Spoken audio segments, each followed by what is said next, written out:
Dear girls, we have seen under Bicmos technology, there are three techniques, that is emitter coupled logic, direct coupled logic, and the third one is Bicmos technology. In the last sessions, we have covered direct coupled and emitter coupled. So the third technology, that is Bicmos technology, we are going to see in this session. So as the name mentioned, that Bicmos is a combination of bipolar and CMOS technology. The advantage of bipolar is like speed is more, and CMOS, the advantage of CMOS is like low power. Taking the two technologies advantages into one combination like BiCMOS is constructed.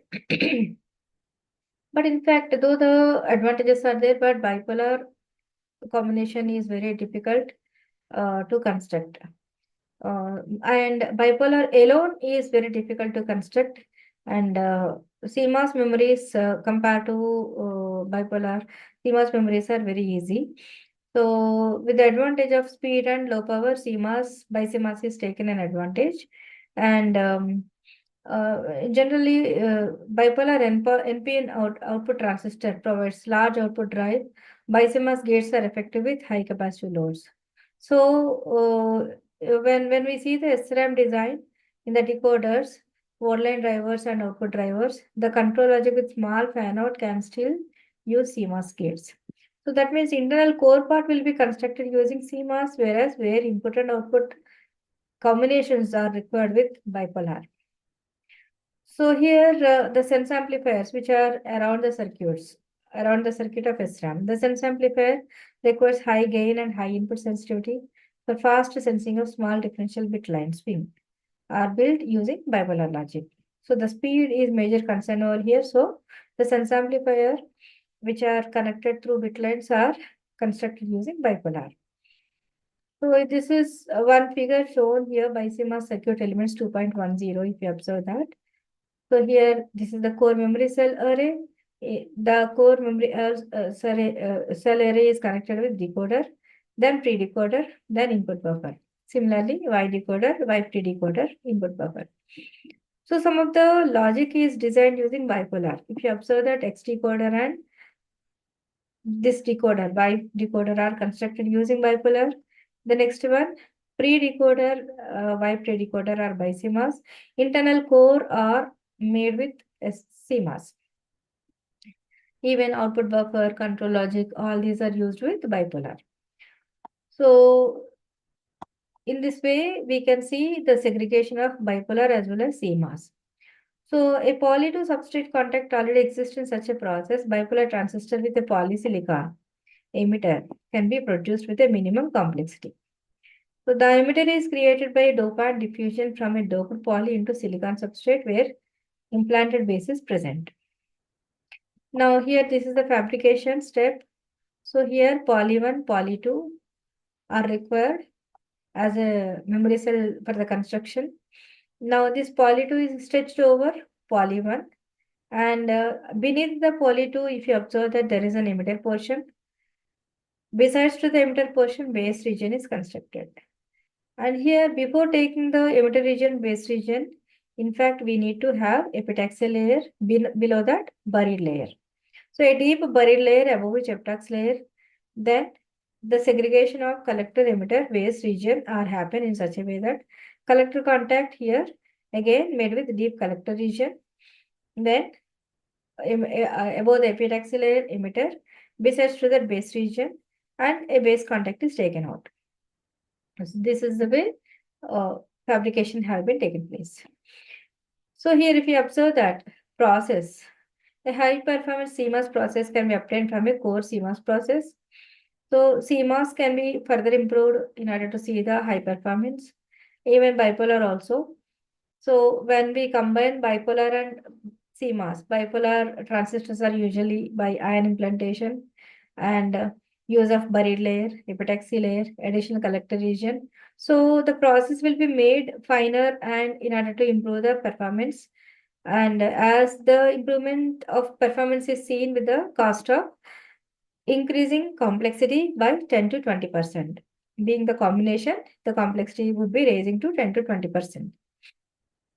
So higher the density, SRAM generally exhibits a balance of speed and power characteristics. So here, various levels of density levels of high-speed CMOS and BiCMOS systems are specifically designed to optimize the performance. Density in the sense number of cells that are incorporated within the given cell area. So here CMOS, as by observing BiCMOS, the density is more in CMOS but compared to BiCMOS. But BiCMOS is specially made to design, optimize the performance, often at the expense of chip area and power consumption. So the new generation YCMS includes many improvements such as use of fast data bus in the sense circuit and parallel test circuits using the ECL sense amplifiers, optimize the division of memory matrix to reduce the parasitic capacitance on the signal lines. So these are the advantages with upcoming technologies like YCMS improvements.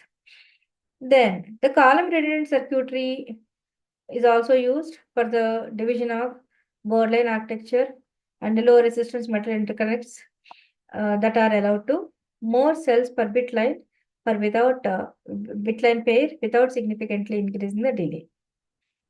So as an example, 4 MB BiCMOS SRAM, which is developed by Fujitsu company in 1991 is shown in this figure. So this is the circuitry 4 MB SRAM.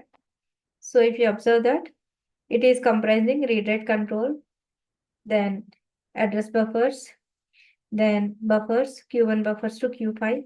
Similarly, Q3 buffers, Y address lines, Q2 buffers. So at the same time, the structure is repeated one. As 4 MB indicates that 4 megabits memory. So as a cell construction, how it is taken in the same way, each row of the memory is taken in the same way. So here, the portion of memory, if you observe that, main word drivers, are test, are MSA, these blocks are repeated construction, and here also main word driver. So here, each box is indicating that for 4 MB, each window, memory window is represented by connecting all these individual blocks. So here, column decoder data bus pairs are also represented. At the same time, this memory is also uses along with the normal columns. It also uses redundant columns. These redundant columns are especially meant for whenever any chip is identified with any erroneous information or the cell is gone to erroneous logic, then that will be replaced with the redundant columns. So here actual columns are given X address 1, 2 like that. But the redundant also connected with the name Y address 2, Y address 3 like that. And this is the fabrication of or cross section of here 4 MB SRAM. So in this fabrication, if you observe that bipolar PMOS and NMOS cells are seen.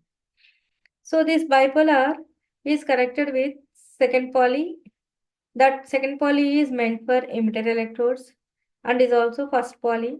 This first poly is meant for gate electrodes and third poly. This third poly is used as load resistor or 50 giga ohms. So this is first aluminum. That means this is also access a gate and the aluminum is seen as a first layer. So first aluminum.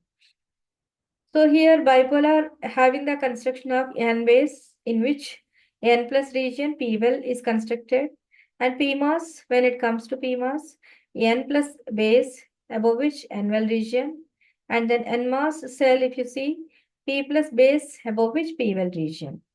In that way each cell within the SRAM is segregated in the construction. So when we consider the architecture which provides more flexibility than conventional architectures, wherever it is required to incorporate bipolar components, those place the components like N plus or P well region are appropriately will be taken appropriately by allowing metal regions and all above which polysilicon are taken. And the redundant columns are especially placed to form a redundant section. They are used for any column array in the plane. So along with the actual columns, redundant columns are also appropriately used as and when required. So this process entirely is taken at the technology level of 0.6 micron meter with triple polysilicon as in the diagram shown, second poly, first poly and third poly, triple polysilicon and double metal BiCMOS. If you see this metal also, double metal BiCMOS. So the first polysilicon layer forms the gate electrodes as I mentioned in the diagram, and the second layer forms the emitter electrodes of the bipolar transistors. And for the memory cell, VEE lines are formed with the second polysilicon layer. So, and not only VEE lines, 50 giga ohms loads also formed with third polysilicon. So the minimum gate lengths are zero point 0.6 as the technology is mentioned with 0.6 micron meter. So minimum gate length are taken as 0.6 to 0.8 micron meter for the NMOS and PMOS transistors respectively. So the thickness of the gate oxide is 50 nanometer chosen. So this is all the construction of BiCMOS SRAM with the technology 0.6 micron meter. Now coming to the 0.4 micron meter BiCMOS technology has been developed for fast 4MB SRAMs in which bipolar transistors are added to an existing 0.5 micron meter CMOS process. So this is an invention actually happened in the reference 10. This process requires the growth of the thin epitaxial layer as well as the addition of the three masking steps as follows: self-aligned buried layer, deep collector, and active base. So one process to other process, little variations will happen. So whatever the process we have seen in the zero point 0.6 micron meter technology, with respect to comparison with 0.5 micron meter, the additional steps are required like growth of thin epitaxial layer. Epitaxial layer is also seen in 0.6 micron meter, but at the same time, three masking steps are seen like self-aligned buried layer. So this buried layer is the whatever the buried layer we have seen for the bipolar, that will be taken as an additional step with self-alignment. So self-aligned buried layer, deep collector. So for the PMOS, NMOS case, collector is taken with a deep level of measurement. So deep collector and active base. The original CMOS process features self-aligned twin well formation. The CMOS process is as usual taken as the regular CMOS process itself with a twin well formation that will be formed by mask polybuffered low-cost isolation. Then a 150 Armstrong unit thick gate oxide, surface channel NMOS and buried channel PMOS transistors are also seen, and disposable polysilicon spacer module, three levels of polysilicon and two layers of metallization. These are the additional features seen under 0.5 micron meter technology compared to 0.6 micron meter technology. So figure 2.13 is showing the fabrication or schematic diagram of the fabrication of this technology. So in this, compared to 0.6 micron meter, NMOS, PMOS, NPN, and it is layered over first P substrate, then above which P substrate, buried layer, N plus buried layer is considered. Then this buried layer above which P plus buried layer to have a P well, and besides to the P well we have N well, and besides to the N well we have again P well. Beneath the P well again P buried layer. So here P buried layer, N buried layer, N buried layer above which N well, then P buried layer above which P well, then N buried layer above which N well. So this is the formal initial steps required for the fabrication of NMOS, PMOS and NPN, above which metal layers appropriately are taken. These different metal layers are thin and thick metal layers are as usual taken. And the second layer is the tungsten polysilica polyside or polysilicon stack. So above this P well, the first layer is the gate electrode for the CMOS transistors. So first layer is the gate electrode for the CMOS transistor. So if you observe that in this PMOS and NMOS are together as a CMOS can be observed. In this, the first electrode is above which P well, we can observe that these which are the taken out leads which are taken out from P N or NP region. So these electrodes are become first electrodes, and they get electrodes for the CMOS transistor. The second layer is a tungsten. So whichever is the metal that is above which is layered, that is tungsten polyside or polysilicon stack. So that polysilicon stack is required to perform three functions, right?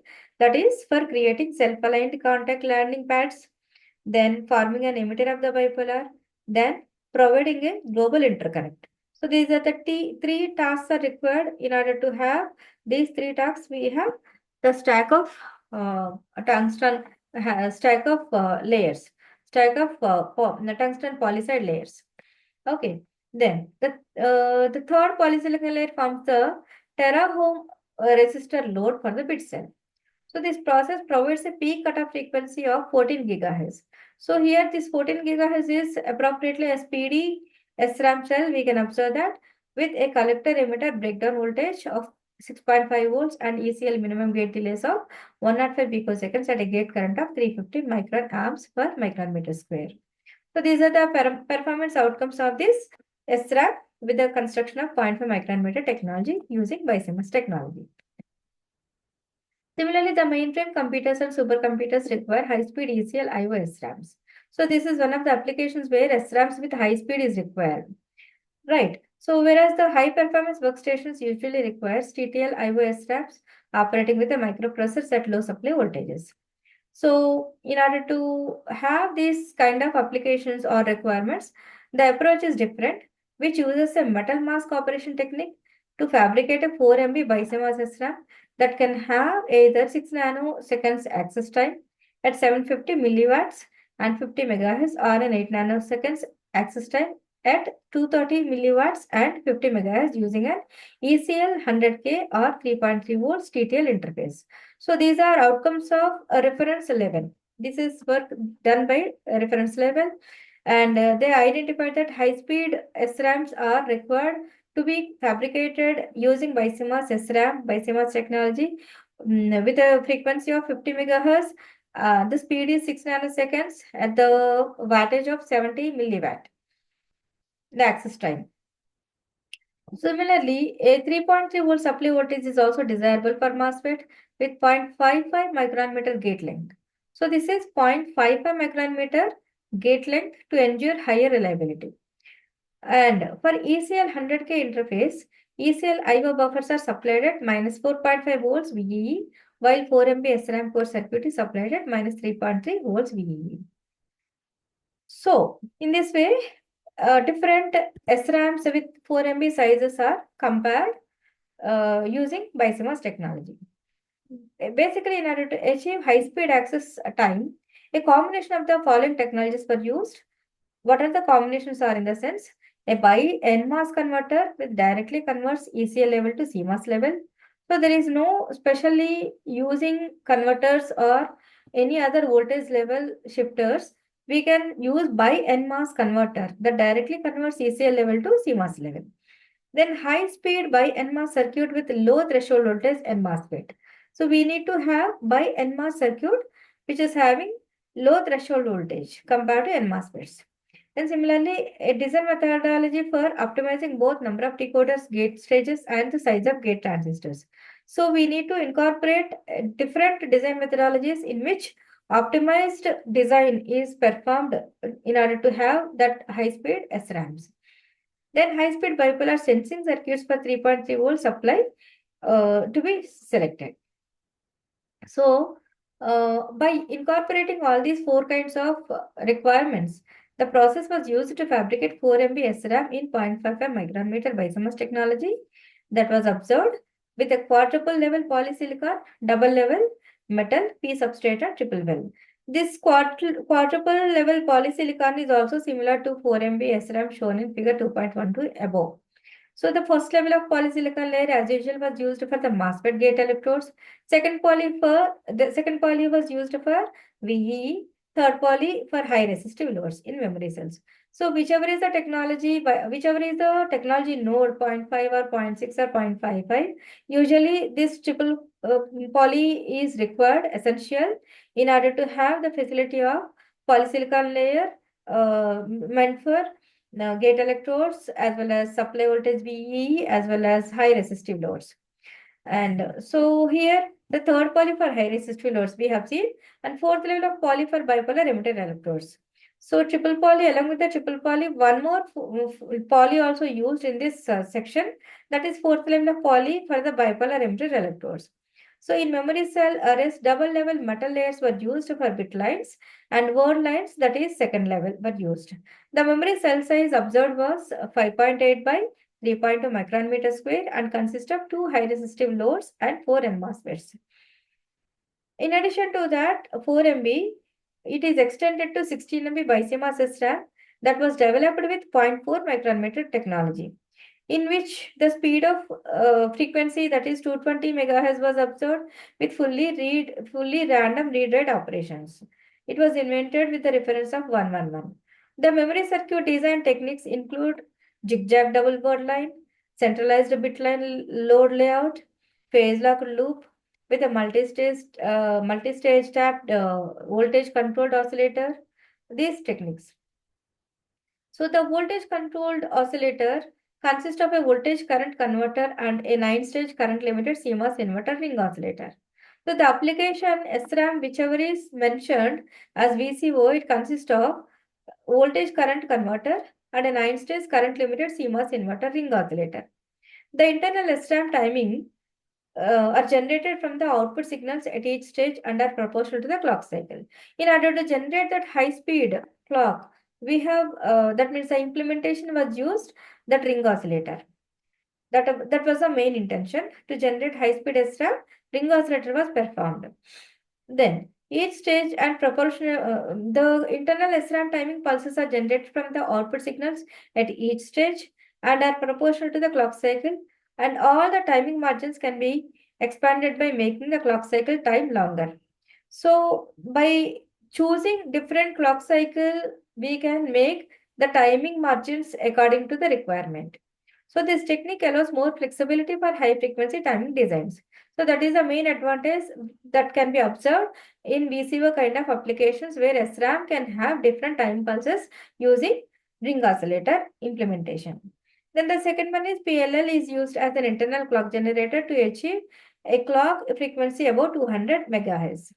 So this is 16-bit SRAM, 16-bit MB SRAM was constructed and developed in this reference. So in the 16 MB BiCMOS memory design, internal SRAM macro is made fully static. That means each cell, macro cell, SRAM cell is made static, nothing but asynchronous.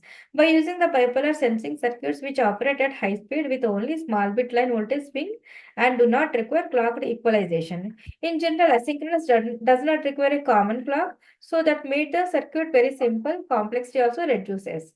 So that is used in the CMOS sensing operations. It uses the wave pipeline technique, which implies that a certain time period, two signals exist simultaneously on the data path. So the main concept present in this PLL, that is, it uses a wave pipeline technique. This wave pipeline technique is like whatever the clock is appearing, that takes on and off period in such a way that the time period between the two signals exists simultaneously on the data path. So the bit line delays is minimized by optimizing the location of the bit line load, P MOSFET, at the same time to reduce the time for write to the same as for the read operation.